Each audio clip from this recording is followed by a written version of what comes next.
Insincerity is really an intermission if we're keeping the theme of having acts like the ones in a play. It's just a break on what's happening. You have some time to think after hearing the issues from your main character with his struggle to find identity, a struggle to forgive himself, a struggle to pursue truth.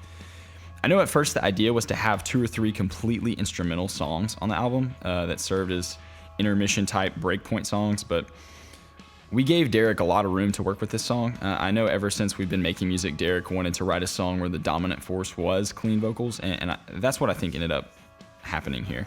I really enjoy this song because Chris wanted it to be experimentally chaotic with a sense of beauty and elegance to it, something I think carries huge symbolism for this part of the album. We wanted a song that encompasses the feelings that are being portrayed, and in this scenario, I think the job is done well. The lyrics to this song are much more poetically written than what we normally do. Chris wrote them and put them in there and made it what it is, really, and it turned out awesome. I told Chris he has a tendency to write amazing singing verses, and I think this song displays that truth. The song opens up with some lines about aching for someone's soul.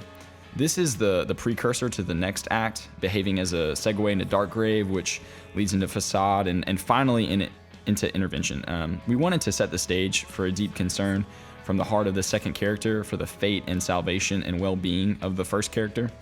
The point of view is now shifted for the first time, and the narrator is no longer the character you've heard for 3 songs, but a character who could be considered to have a level head on issues regarding God, Jesus, the church, you name it. He's meant to be an arbiter, an in-between, a trusted person, even by your main character. And in this song, the narrator explains his convictions and feelings that come from concern for his close friend.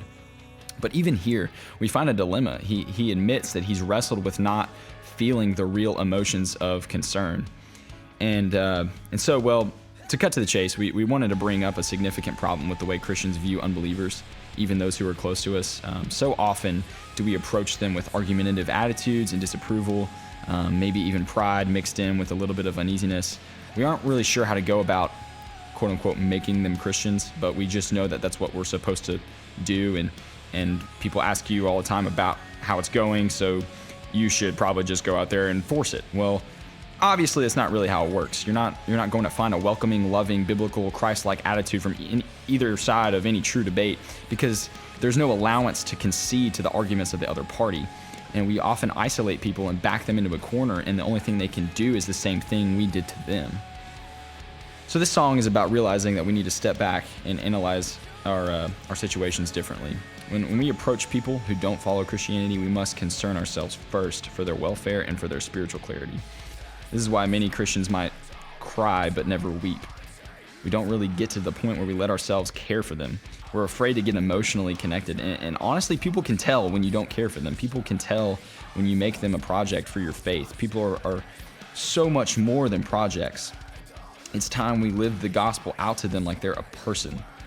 So this song represents a moment of self-awareness, which leads into the next song, Dark Grave.